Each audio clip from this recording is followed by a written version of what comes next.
Excellences, les ambassadeurs, Suède en tête, USA. Et là, j'appelle au podium le DG de la BRA Congo, qu'il monte le podium. Ah, c'est une DG. Dans un futur proche, j'espère, pourquoi pas, mais je ne suis pas encore à la hauteur, je pense. Hein. Bonjour à tous, je m'appelle Afi Koloké, donc je suis la représentante du DG de BRA Congo, de mes collègues ici présents. Pour nous aujourd'hui, c'était une manière de marquer cette action, de marquer encore cet engagement, de vouloir faire de notre ville de Kinshasa une ville propre. Comme vous le savez, le déchet plastique est une grande problématique ici en RDC de manière générale. D'ailleurs, nous, on ne produit plus de boissons sous format, en tout cas d'emballage plastique. Donc c'est pour ça aujourd'hui qu'on est réunis. Trêve de mots. Pour nous, il est plutôt important de commencer, de partir en tout cas dans l'action et de pouvoir marcher rapidement pour pouvoir ramasser ces déchets, professeur. On attend que ça, n'est-ce pas? Et merci beaucoup. C'est la joie parce que c'est la BRA Congo qui fait notre joie, même ce soir après les événements. Et j'appelle le DG de Centre Médical Diamant, parce que si je tombe ici, c'est à lui de me prendre en charge. Il est où, monsieur le DG? Vous pouvez acclamer pour lui. Merci beaucoup. Ça fait vraiment plaisir d'être ici et de voir un nombre aussi large, aussi grand de participants à cet événement contre la pollution et contre les déchets plastiques. On fait rarement le lien entre santé publique et déchets et pollution, mais le lien, il est là. Parce que les épidémies sont une conséquence de la pollution. La santé mentale est une conséquence de la pollution et tout ce qu'on voit au niveau de la santé physique, bien sûr, sont directement liés à la pollution. Donc ici au Centre Médical Diamant, nous proposons que ce genre d'événement soit organisé de manière régulière et que tout le monde puisse agir de manière à ce qu'on puisse sauvegarder les intérêts de l'environnement tous les jours. Tous les jours, on voit qu'il y a des gens qui jettent des bouteilles. Je pense qu'on peut leur dire, mais il faudrait ramasser votre bouteille. Et si dans un mouvement collectif, on se rappelle ça, je pense qu'on peut faire un grand changement. J'ai une deuxième casquette aujourd'hui, c'est iCivic, donc Ismaili Global Civic. Il y a un groupe ici au milieu, là devant moi. On représente ici la communauté Ismaili, donc du conseil Aga Khan. Donc le réseau de développement Aga Khan est très impliqué dans les événements et contre la pollution, mais surtout le développement rural, etc. Donc aujourd'hui, la communauté Ismaili se mobilise pour supporter les valeurs islamiques aussi. Merci beaucoup, bonne marche.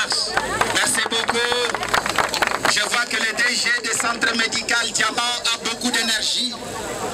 Et je pense qu'il va nous aider à rendre notre ville propre, y compris notre santé. Voilà, le grand moment commence à arriver. J'ai l'honneur de demander ici à la barre l'ambassadeur du Pays-Bas. Il a un mot à placer et acclamer très fort, c'est lui l'organisateur.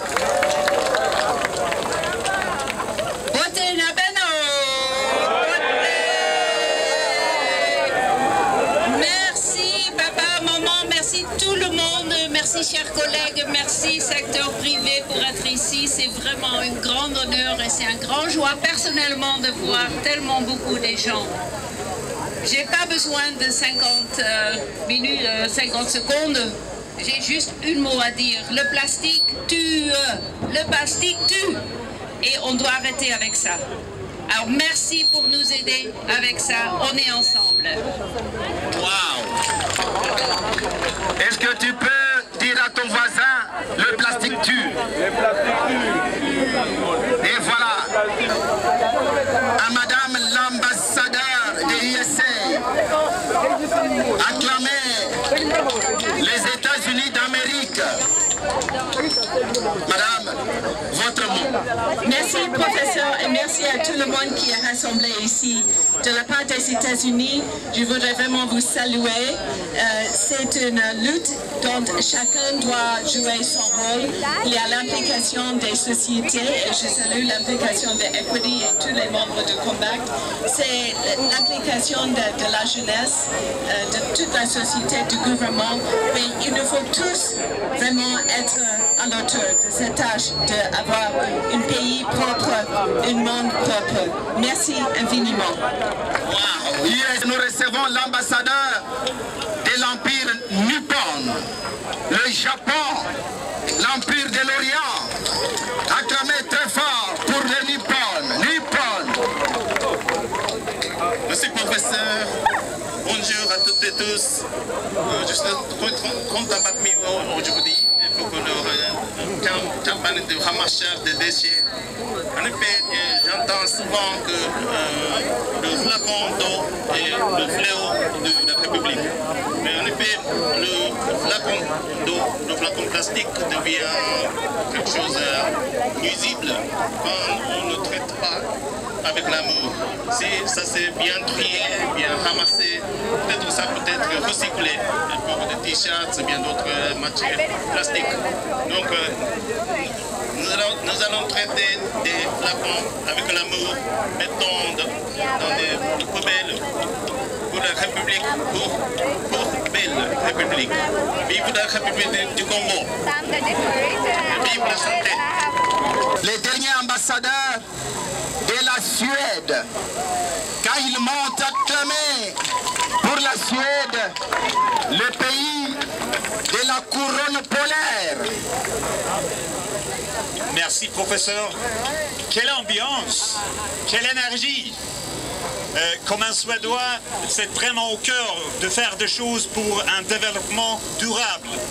Donc, c'est un grand honneur pour moi et mon équipe ici de participer côté à côté avec vous les Quinois aujourd'hui pour une telle tâche importante de se rejoindre ici pour faire cette marche aujourd'hui. Je suis vraiment ravi d'être avec vous et comme ça aussi faire la connaissance de cette merveilleuse ville depuis le sol. Donc je suis ravi de vous rejoindre. Merci beaucoup. Merci beaucoup. Couronne polaire a parlé. Et alors nous allons chez le directeur de UN Global Compact. Le directeur de UN Global Compact est là. Il est là. Ah, elle est là. Waouh. Le genre en marche. Soyez la bienvenue. UN Global Compact, vous avez la parole. Mesdames et messieurs, bonjour. Nous sommes très heureux de vous avoir aussi nombreux réunis en faveur de la journée mondiale du nettoyage.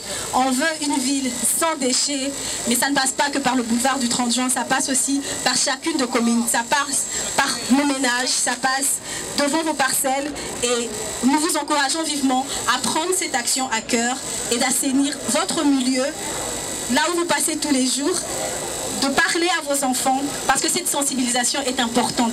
Nous préservons ce monde pour les générations à venir. Donc une fois de plus, merci pour votre participation aujourd'hui et nous comptons sur vous pour passer ce message à vos collègues, à vos employés, à vos familles et partout où vous êtes. Merci beaucoup. Nous appelons le secrétaire général, représentant personnel du ministre de l'Environnement, Mineta. Et voilà, le secrétaire général, Touareg, est en train de monter sous les acclamations. Je lui passe la parole, lui il a 2 minutes. Bonjour à tout le monde. Est-ce que vous êtes content d'être là? Vous êtes content? Venez manifester. Voilà. Les problèmes de plastique, ça concerne tout le monde. Même quand nous allons nous promener ici, nous allons faire notre marche, probablement chacun aura une bouteille avec lui. Donc c'est un problème qui concerne tout le monde. Mais je suis heureux et très heureux que vous soyez là pour que nous posions un petit acte de ramasser les bouteilles que nous jetons, nous. Nous tous ici, nous jetons des bouteilles ici, le boulevard est ici, quand nous passons, vous prenez votre goutte d'eau, mais vous jetez la bouteille ou un sachet à côté. Donc, c'est un devoir pour nous que nous puissions poser cet acte, bien que minime, mais je vous encourage, je remercie tous les partenaires, en commençant par les excellences ambassadeurs, et tout le monde, les acteurs qui sont ici. En tout cas, je vous félicite de votre présence et nous voulons passer à l'acte maintenant jusqu'à la gare centrale. Je vous remercie. Je suis venu soutenir l'action du gouverneur Daniel Goumba parce que moi je suis son suppléant et c'est notre politique. Donc je demande à tout le monde présent ici de faire marche avec nous jusqu'à la gare centrale. Mais la marche ne se limite pas à la gare centrale, la marche va aller jusque dans nos milieux respectifs, dans nos quartiers, dans nos communes. Voilà tout ce que j'avais à dire. Donc je suis content d'accueillir le gouverneur avec joie et cette présence ici prouve notre soutien total à la politique provinciale et à la politique nationale de Fathi Beto. J'ai dit et je vous remercie. Parce que le gouverneur arrive dans 5 minutes. Dans 5 minutes, le gouverneur arrive, mesdames et messieurs.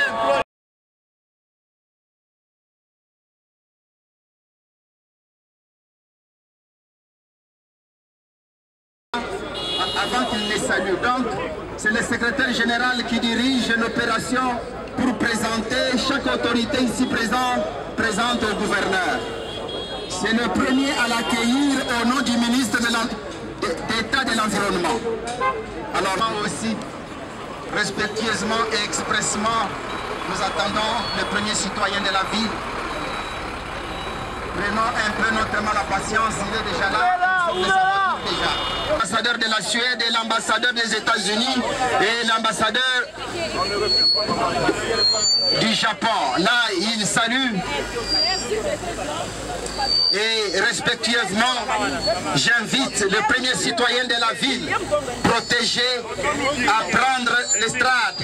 Quand vous êtes en train d'acclamer très fort, je nous invite à acclamer le premier citoyen.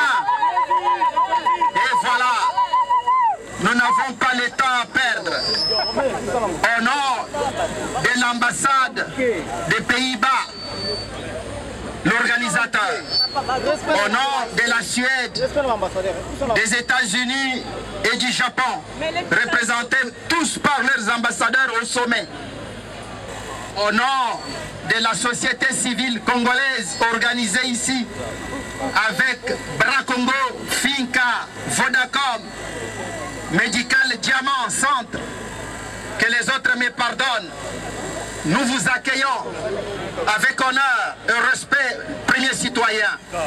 Professeur Kabasele vous passe le micro et vous prie de lancer l'opération Kinshasa, votre ville, 0 sachet, 0 déchet. Je vous en prie. Banakin viva. Banakin viva. Nous sommes très contents et aussi très heureux pour cette activité. Nous remercions vivement l'ambassadrice et l'ambassade Pays-Bas pour cette initiative. Nous remercions également les autres ambassadeurs qui accompagnent l'initiative, ainsi que les réseaux UN Global Compact, qui est un ensemble des entreprises privées et les amis aussi de la société civile pour mettre l'accent sur cet élément, cet axe qui est prioritaire pour nous. Il s'agit bien de l'assainissement. Aujourd'hui, la journée mondiale du nettoyage, et nous profitons de l'occasion pour appeler les Kinois à s'inscrire dans la voie du nettoyage. Aujourd'hui, Kinshasa produit énormément de déchets et ça n'agrémente pas nos conditions de vie. Alors, dans cet élan, par rapport à cette initiative, nous profitons de l'occasion pour sensibiliser tout un chacun de nous à comprendre que la gestion du déchet, la question de l'assainissement, non seulement impacte sur nos ressources en tant que ville, mais également, si cela n'est pas bien pris en compte, influence aussi notre santé. Donc nous voulons vraiment que Kinshasa s'inscrive comme cette ville-là où il y aura 0 déchet. Il y a des villes qui ont connu plus que nous, mais nous pensons que si nous sommes déterminés, nous allons en tout cas rendre ce défi une opportunité. Aujourd'hui, les déchets, ce n'est pas seulement vu comme de la saleté, mais ça peut aussi être fait comme une opportunité. Alors pendant qu'il y a un réseau des entreprises ici réunies, je vous appelle aussi à s'inscrire dans la voie de l'assainissement. Donc l'assainissement, ce n'est pas une question que de la ville, c'est une question aussi d'un grand microcosme, partant des entreprises privées, mais également et surtout la population qui doit prendre conscience et qui doit prendre aussi acte. Cet acte doit être traduit en engagement pour que nous vivons dans une ville qui est étroitement alignée dans des conditions hygiéniques très probantes et standardisées. Donc, à l'occasion, il y a journée où il y a nettoyage. Na profité na occasion pour na benga bisonyo son interpellation. Et loyo tokumisi mingi to sepeli na initiative oyo ambassadrice ya Pays-Bas azui non seulement Yemoko azali pas accompagné na ambassadeur ebele ici présent mais également un ensemble il y a un réseau, il y a une entreprise privée au bengi Global Impact UN. Donc bisonyo so fweza la kaka désir ya ba structure totangité. Il faudra que la population dans son ensemble soit acte. Il y a que Kinshasa et la bonne ville où na zéro déchet. Alors activité oyo est totalement liée na vision pe programme où tous à Kinshasa et Zobonga où ezali ko senga bongo ezali ko prévoir na implémentation nango Kinshasa ezala moko ville moko résiliente aux salité et aux sous-sauté. Nazali na confiance, il y a des grands engagements na biso et l'autre doit vivre une situation où to quitter tellement la c'est moi to quitter sous ma casse salité. Il faudra tout ça la vraiment résilience pour que Kinshasa et bon ande tozoloba. Alors esuka awate initiative aux amis awa ezala bongo na banda kuna biso na ba quartier na biso to la conscience que déchets, il faudra bien traiter, bien organiser pour que santé na biso pèse à la meilleure, la finance na biso paie et robe ba mingité pour que vous allez bien canaliser. Alors on a bengi na biso sur la conscience. Où ezali un début, na bi que bazalo na 8e édition, mais la ligne qui activité oyo ezala annualité. Tous s'organiser même ceux qui sont mensuel ou de manière trimestrielle, tous à ranango dans na ba pour na commune, pour na quartier pour que question assainissement et qu'on tabon na mitu na biso.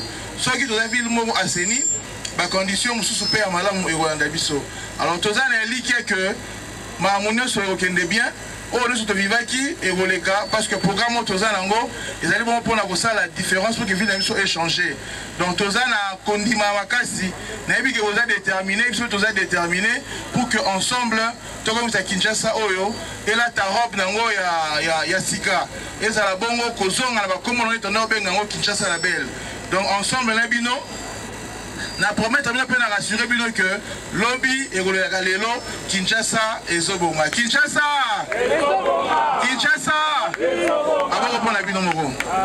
Citoyen vient de lancer le mot et j'invite les ambassadeurs avec le premier citoyen à traverser le boulevard et à ramasser les déchets à partir de l'aile droite, accompagné par un groupe de la société civile avec le secrétaire général. Et je demande maintenant à toutes les entreprises de rester avec moi du côté de l'aile gauche. Et ainsi, on a deux colonnes, deux groupes.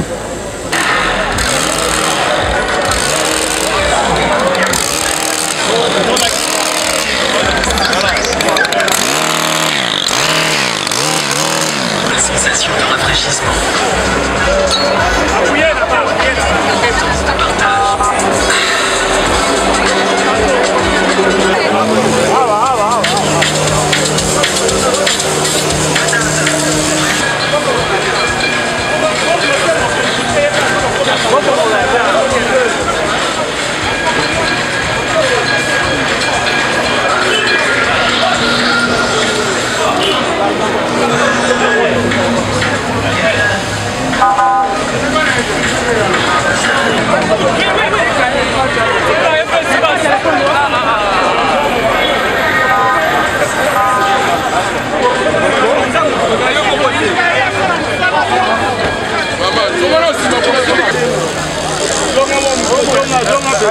Zonga.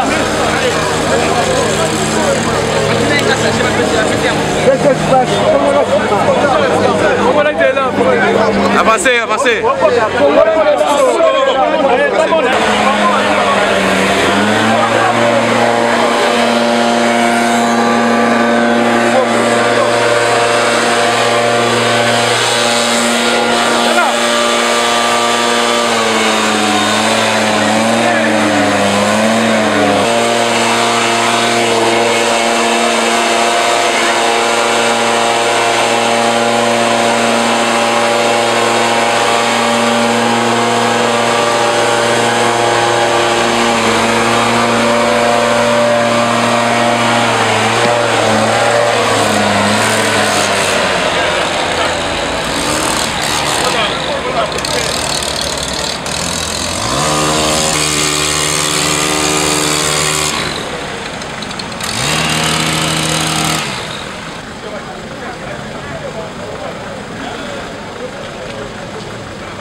Gracias.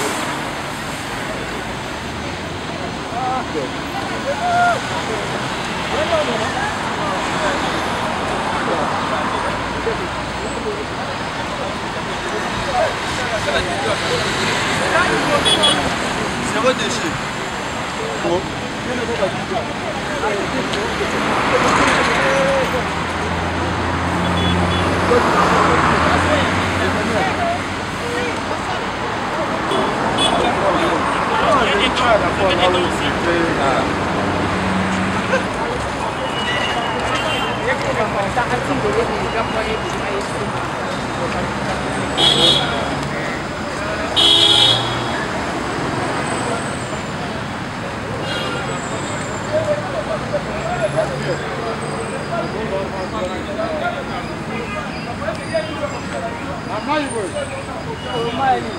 omoni bato lokola nga na te personne na côté droit fi oyo aza pena félicité so mikro eza na koloba pena kitoko mwasi ya pembe tosepeli asa mosali defi wana aza félicité yebeli aza pena na sentiment lokuma kana na posa moki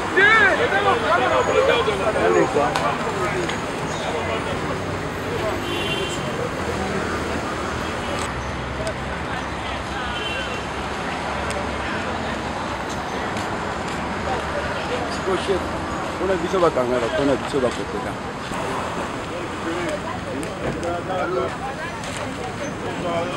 Non, c'est pas l'école. Non, non.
C'est là.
Lodolo Bayango, tu côté qui est de communauté là, propre.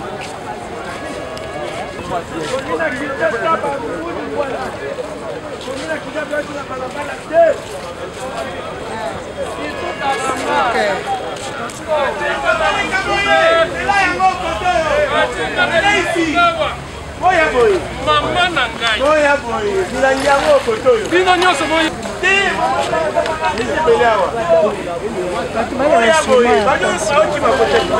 Passez comme ça.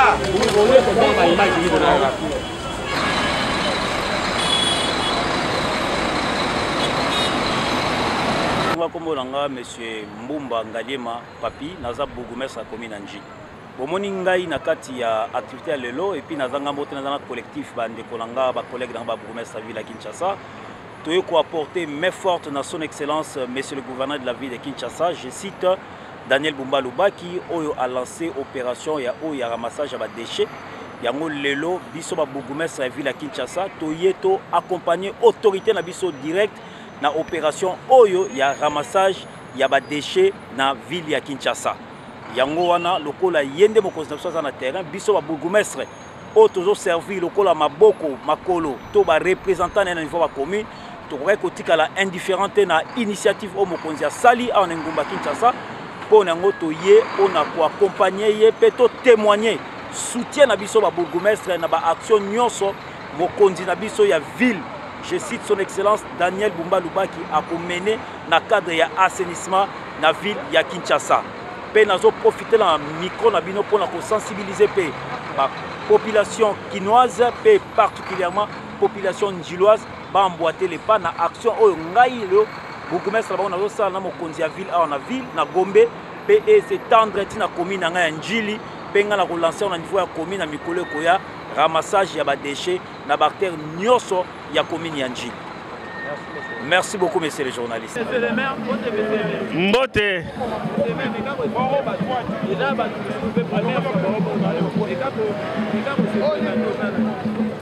Merci beaucoup pour na motuna. Mais pour na lolenge lobi ke batu mususu eza mbala liboso ya komona ngai nazo regretter. Peut-être baza batu balanda information te balanda ngande ba série. Na ba biloko mususu apamba pa mais soko zola na information ya mboka okoyeba qui est monsieur Edouard Mwamba Chenanduku, bourgmestre de la commune de Ngiringiri que je suis.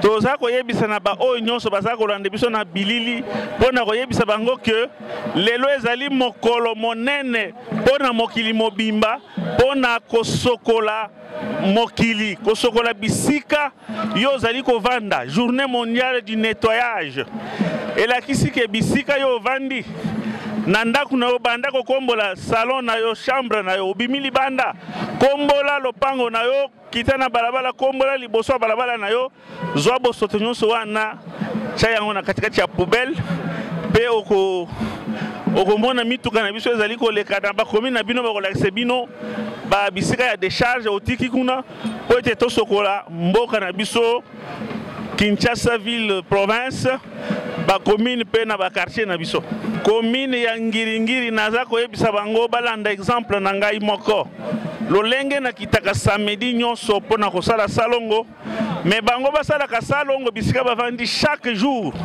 au jour les jours esengeli bisika bovandi ezala propre pona ko éviter maladie ya salité lokola fièvre typhoïde lokola paludisme tozobenga malaria esengeli ko maintenir la propreté bisika bino bovandi na ndaku na balabala na katikati ya lopango ya wana zali ko senga na mwana nyonso ya ngiringiri ayeba komi prendre en charge pona kocha propriété à son environnement na bisika ya vandi. Voilà, on a quoi koyebisa bana ngoto nyonso yango wana. Tolingi mingi après gouverneur ya ville na biso tout ça l'opération que trottoir nyonso ya ville ya Kinshasa ezala uniforme. Premièrement. Deuxième chose, tant aux Andes kofungwama, nos environs ya ville, commerce, magasin nyonso akotia bato liboso na ekoteka, il faut kanga magasin wana. Tolingi pe trottoir na commerce ezala vide de circulation ezala vide. Et to sengi lisusu na gouverneur opération ya ville ya Gombe sa balabala ya mabele. Tolingi ma balabala nyonso ezala asphalté, mais trottoir ezala uniforme. Commerce na ville zande fungwami motu moko te na avenue à côté le mapona koteka na ba avenue. Tolingi avenue nyonso ya ville ya Gombe ezala propre. Marché public ya place nyonso toboyi. Alors tolingi ba aspirateur et puis ba colline otozo mona na Gombe oyo. Ba 00 ba kombola ka bazo tia ba 0 na ba pot de fleurs ya balabala. Propriété à ville et pas chaque première chose que bato ba bois kabiloko en désordre. Mais tous ont conscience et biso ba peuple congolais ya koyeba ko bois kabiloko na ba place où ils allaient indiquer pour na poubelle. Comme oyo ezali ki abokini bopeto soki boko reprendre loko oyo ezaki kitoko pesa ki pe embellissement ya ville oyo ezastima na yo kozwango ebilili soki bakozongela loko oyo kosala kitoko ezaki très bien idée ezaki malamu nyonso babwaka te mais ya malamu tozwi conseil yango wana tout congolais oza conscience civile eza propre aobwaka na balabala te balobaka bomba fra congolais lelo tout congolais asaka na fra congolais te c'est question éducation mobilisation. C'est très simple. Nabi Okito yabino ya mikolonioso. Merci. Bonne chance na gouverneur. Napesi merci mingi na gouverneur ya ville ya Kinshasa. Namoni lelo ezali lancement ya Kinbopeto po nazomona mituka ezoleka na kati ya boulevard esalinga vraiment esengo makasi. Mais eloko na kosenga eloko nyonso na mboka na biso ebandaka malamu. Mais eloko tozanga nde suivi ezalaka te. Pour ça on atali bien quelque part nazomona mituka moko ya marque boye ekufa awa na wenza bikeko. Donc ekufa na salité tondi wana jusqu'à présent balongolaka te. Pona nini suivi ezate. Donc eloko nga na kosenga na monsieur le gouverneur batu nyonso tout oyo baosala na service ya Kinbopeto. En tout cas suivi ezala. Pour ceux qui suivi ezala na honte. Alors, ville ya Kinshasa ezalaka toujours salité. On a na lubayango wana. Miroir Gombe ezala miroir ya ville ya Kinshasa. Tolingi trottoir ezala uniforme Gombe mobimba. Et tolingi lisusu balabala mabele na Gombe te. Oui. Merci monsieur le gouverneur. Et puis eloko na obakisa tous les 24 communes ya ville ya Kinshasa ba mituka oyo na kosepela na chaque commune bazwa mutuka moko efanda na kati ya commune na chaque commune sur les 26 communes sur les 24 communes chaque commune bacha mutuka moko pona kolongolaka kosalaka suivi ya salubrité ya chaque commune pona koyeba pai nini bango bakobanda okeno bwaka ba salubrité wana vraiment tozana ba chômeur baza ebele. Na chaque commune ceux qui bazui batu o bazo ko chômer bazo fa na bandako on a kosala ramassage ya salubrité en tout cas na ville ya Kinshasa salité que ça système na 5 kaka toujours suivi nde ezala ngai naza représentant ya ONG moko ya salubrité naza vraiment na esengo na omona boye motema na ngai sepeli penza mais siko nazo senga na monsieur le gouverneur atie la biso ba site o eza pona décharge tozalaki na 52 sites ya décharge mais cette fois-ci toza ta place moko ya kobwaka ba salité te toza ta place moko ya kobwaka ba salité te ba salité tozo ke bwaka na ba place o esengeli te tozo bwaka to mona pasi si je vous dis ça to mona pasi vraiment to mona pasi neti na minitio bamoto ebimi eke sala eke lokota basalite mais si ko place à kobwaka yango passe. Alors nazo senga vraiment eza idée ya bien ezala te ndenge tomonaki Kin Bopeto babimiseli biso bamituka boye mais suka nango toye komona zéro. Salaire ya batravailleur ezala respecté chaque fin du mois bato basaka musala bazala payé. Ok, merci. On a président nanga ya immeuble présidentiel Mutalobi. Abakiselinga peut-être na eloko nga na linga kina loba mais vraiment nazo senga bozala disponible et surtout mituka ezala disponible parce que soki toye na ba immondis na biso et matimbala moko ezala lisusu te ke etondaka biso to koma blâmer na bato ya quartier to mona passe to mona ka vraiment passe to mona passe vraiment na sepeli na eloko na sepeli na kolinga vraiment et continuer to mona pas cité. Merci.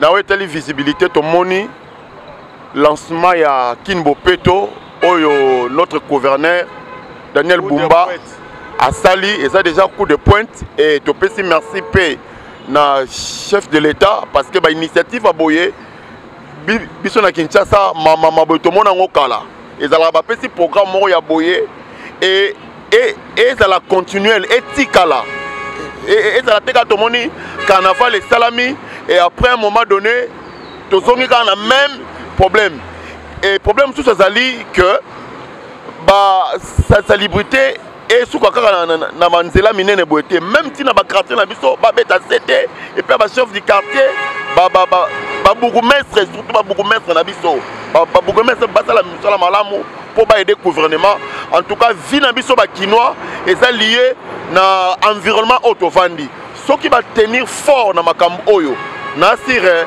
même ba problème ya ba maladie autour belé à cause ya environnement na biso et aussi là en tout cas to pesi merci mingi na gouverneur na biso Daniel Bumba en tout cas nzamba pese makasi pe ba maele ya boye et si la te en tout cas musalo pe et comme même romona ba jeune belé onde ko nga ate ko lobawa ba jeune belé bazana na chômage ceux qui va engager ba jeunes oignon so bazo fana na ba Carrefour ba sala le côté et ça déjà emploi ba pesa ba jeunes qui no ba so musala pour Kinshasa na biso vraiment et la ta robe na ngwe sika to zonga ko benga ngo Kin label. En tout cas merci beaucoup. Mais service et hygiène et zonga. OK. Pour désaffecter pe ba quartier ba fleur ko débracher ko kwa faka ba nzete. OK. Tala net yao. Banzete oyo balona ngo ba chinois balona mabe. Il fallait banzete oyo elonama na ba place oyo. Omoni na ba pot de fleurs oyo. Eza place banzeto il fallait elonama parce que banzeto ezali pona ko pesa ombre na ville. Oh ville ya Kinshasa ko tambola depuis Kitambo ti gare centrale ozaka na Moi. Oh banzeto elinga yo pesa ombre kotoyo. Koto elinga ezande pelouse. Je pense que c'est tout sali parce que banzeto ezalaka na ombre nango milité nango et bomaka pelouse parce que je suis le président de l'immeuble présidentiel. So moni awa biso to tia bopeto na ndenge na biso malgré ezayi ekufaka nango. Mais avec Daniel on est sûr. Oui, en fait aujourd'hui, moi personnellement je suis venu représenter la ministre du Genre, Famille et Enfants à cette activité qui est la journée internationale du nettoyage organisée ici en RDC par un organisme au nom de Logos avec comme partenaire principal l'ambassade de Pays-Bas qui a invité l'excellence Madame la ministre, dont moi je suis ici pour la représenter. L'objectif de cet événement, c'est de réunir les gens, de conscientiser les gens autour de l'impact de l'emballage plastique, de l'impact des déchets dans notre environnement, qui plus est l'un des axes ou l'une des visions de son Excellence, Madame la Ministre, mais aussi du Président de la République, en ce sens, où nous voulons combattre tous les effets néfastes autour du changement climatique, autour de la pollution. Bon, moi, je ne pourrais que parler dans l'angle qui concerne le ministère du Genre, Famille et Enfants. Dans les prérogatives qui sont assignées à notre ministère, c'est aussi la promotion de la stabilité de la famille, mais aussi la protection des enfants. Nous ne pouvons que protéger les enfants, mais aussi à travers l'environnement, à travers un environnement sain, parce que l'impact de l'environnement insalubre influe sur la croissance, que ce soit la croissance des enfants, mais aussi sur la stabilité de la famille. ça engendre certaines maladies que nous connaissons aujourd'hui. Aujourd'hui, nous avons la maladie, la variole du singe. Et dernièrement, on a eu des problèmes par rapport au Covid. Et la fièvre jaune, toutes ces maladies, toutes ces épidémies impactent négativement sur la santé de la famille, sur sa stabilité, mais aussi sur le problème lié à l'enfant. L'environnement n'est pas qu'une question de l'État, je vais le dire. Dans notre environnement direct, dans notre maison, où nous travaillons, où nous étudions, ces endroits-là doivent être sains pour que nous puissions avoir une meilleure croissance. Si nous n'avons pas des environnements sains, nous sommes butés à certaines maladies, que nous pouvons même être un vecteur, disons, un émetteur de ces maladies-là. Donc nous devons personnellement ou collectivement prendre soin de notre environnement pour que nous ayons un environnement sain. Et je soutiens également la vision de son Excellence, Monsieur le gouverneur de la ville-province de Kinshasa, quand il dit Kinshasa est Ezobonga. Mais Ezobonga raté sur base, il y a discours politique, il y a programme, mais aussi par rapport à l'engagement, il y a surtout à Kinshasa, où le comique est de plus en plus malade et belé à cause il y a insalubrité environnementale.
Fungola tozwa image te pokangi awa tozwa ndenge nini pardon fungola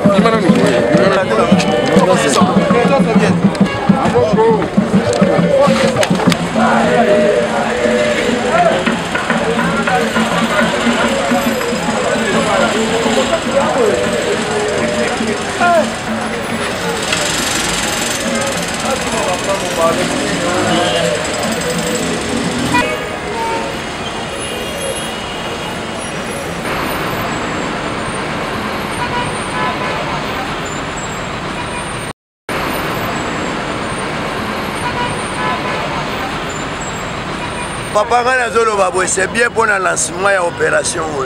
Mais l'opération de Banyango Banal et l'autre, où dans le régime passé, tout le monde a fait des bisous à Maï, Basali Biloko, mais le bureau a immondi ce soir. Alors, les abalabal à l'État, mais pas qu'on t'appelle à marché à Gambela, pas qu'on t'appelle à Veni, ne te voyez pas propriété dans le Sasa et Zobonga. Il y a un monde qui a s'adressé, c'est bien. N'a pas si le monde a une opération balancée. Mais est-ce que vous avez un boulevard? Par contre, Tina va venir, Tina va commune, va sensibiliser, va vous remercier, va aider Bisso. À l'époque, nous avons chaque samedi, salon de 14h à 17h. Vous remerciez, attaquer le chef de quartier, le chef de quartier va attaquer le chef de riz.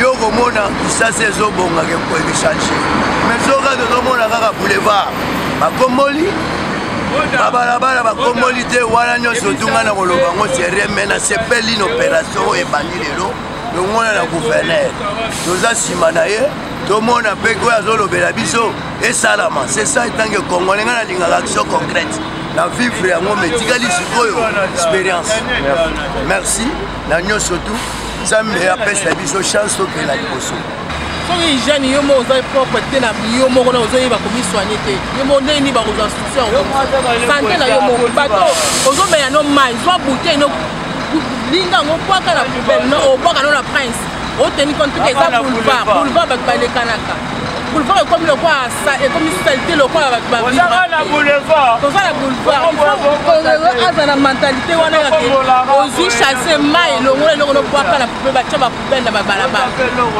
congolais ezala na mentalité ezaka te kolobaka gouverneur asala gouverneur azosala mais yo congolais yo osala osala eloko te biso mo tozomisunga te mpo makambo yango ya avance misunga mpo mboka ekende liboso biso tosunga na tosepele opération merci et continue biso torapuye yango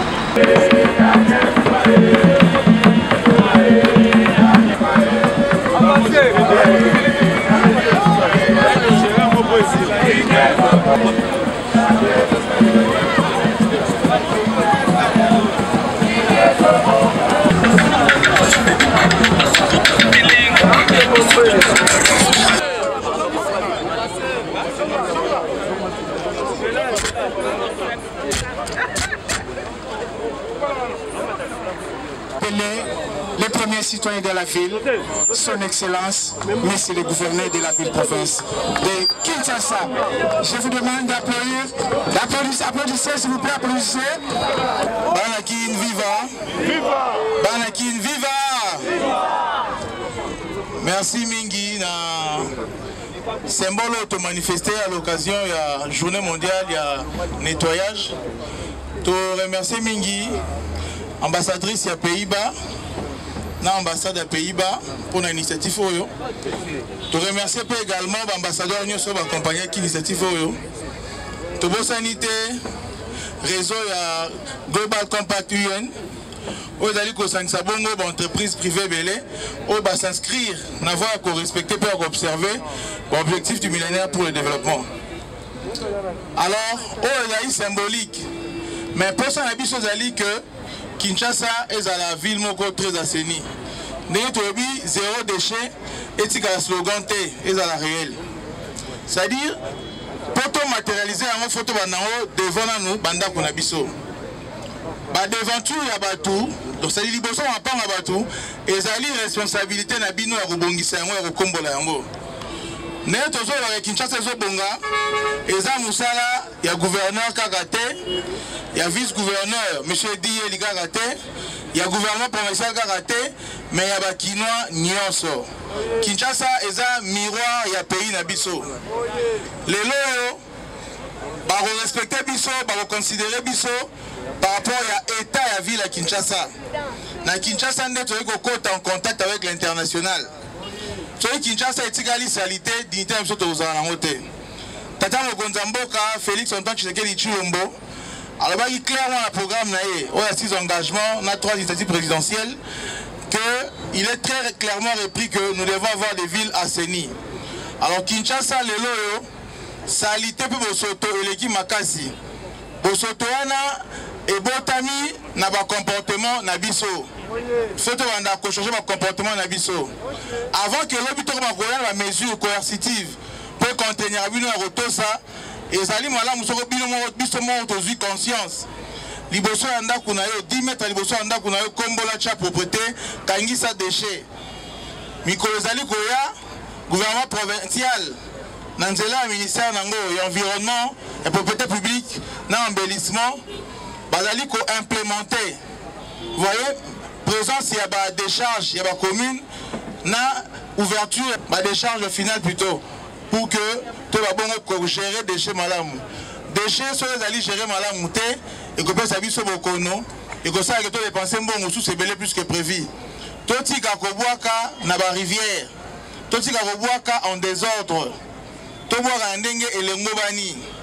To battre la déchet parce que déchets aux hommes on déchets l'objet que servir pour les constructions allient bien recycler. Alors merci na biso so to zaki présent awa. Au moins que tant to longa sosima to ya to no quand ça to ko maté. Mais to komi. Et là on est Kinshasa bonga. Donc papa likolo moko de manière crescendo, ils sont à Kinshasa et au changer. Bon côté. Donc tant to longa gina moi ngai mo na mi tout na mais na onyamuga to na osala neni. Mais au moment que un pas malgré la chaleur to komi gare centrale. Et logo ezali anecdote la nature elle-même ne vous enseigne pas en biologie. Faut comprendre un peu que Kinshasa lelo ba problème nyonso to za yango za logo moyo to braver lelo. Ezali logo à distance to braver lelo. Mais si tu as volonté, tu as détermination, pas à pas, tu vas changer l'histoire de la ville Kinshasa et Zobonga. Alors,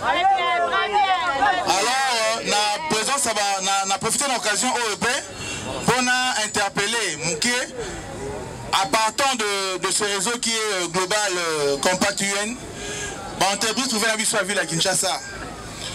Na lingi pour s'impliquer dans la question de tel embellissement. Pour moi, il y a une histoire de la ville. Côté de l'autre, il y a un rond-point Sosimat. Pendant que un rond-point Sosimat, parce que l'entreprise a permis le Sosimat, ne va pas embellir le rond-point qui était là. Avoir un bouc comme un saut de moutonner de bien les lots. Sauf que dans ce moment, ils ont trouvé un rond-point Safricas. Avec un rond-point Safricas, parce que Safricas, vous allez entretenir en haut. Alors, nous avons pas ça. Nous avons budget Nabino, on va intégrer question embellissement ville. Devant l'agence Sabino. Devant comment on appelle ça, siège social Nabino, il faudra penser à des éléments qui naissance et embellissement à ville. Ville tout le monde ailleurs, immeuble tout le monde awana, ils allient bon les terres à thème tatonga yango. Ils allient bon bâtiment siège, il y a entreprise de Zarambo kawana. Quand on continue à boulevard wana kata New York on a ndako kitoko moni wana eza entreprise privée. Na ligne comme appel na plan moko pour intégrer tout ton building ya bien. Pour que Kinshasa comme le roi Singapour, comme le roi Doha, comme le roi Dubaï. Et ça il est tard on t'en sala ngote. Et là ça la passe pour ça la mongo be na Kinshasa. Mais faudra aussi botter la question à Kinshasa. Immeuble au parabole là où ezali. Tout comme ils sont appelés là New York Times, tout comme ça comment on appelle ça? Tout comme ça le roi Champs-Élysées, soit ils vont s'impliquer. Boza la société, boandi ko somba, to accompagner bino. Bato baza mesure ya osala boulevard ezala bien te, to s'arranger bino zo yango. Dans la compréhension, voyez, bon des intéressants comme il se doit, bon tongela biso ba building ya malonga po tombola ville à Kinshasa. Ceux qui toza ensemble des dynamiques wana et osalema. Mais la rolinga déjà d'entrée de jeu, message on a 5 bino beaucoup makobanda ko réaliser yango. Liboso ba siège social na bino bo cha propriété. Bo embellir, bo créer ba biloko mo bo pesa la lengito mi so zotala. So toza ensemble neto tombola image ya ville oyo. Kinshasa so retombwami, Kinshasa so bongi, to pesa pe espoir l'ensemble de la population de Bisso qui est Congo et Gotelema. Kinshasa! Kinshasa! Merci beaucoup. Bourgmestre TV, chaîne Nabino Bolingaka Mingi, a à disposition Nabino, équipe pour la couverture, ya ba cérémonie Nabino Nyon Solokola, mariage, collation, anniversaire, baptême, day, retrait de day. A Bakisi Lisusu, direct sur YouTube, Bino Bayeboza Libanda Mboka, Oyo, Bolingaka Kotala, ba cérémonie Nabino Zali Koleka Musika Nabino, sur YouTube, bon contacter Bourgmestre TV pour la décider image ya qualité lokola ozali sur place. A Chelibino Lisusu, ba photographe professionnel pour immortaliser ba événement nabino benga na ba numéro oyo plus 243 90 777 47 55 na Bourgmestre TV bokozala décider. Oh awa, c'est la qualité.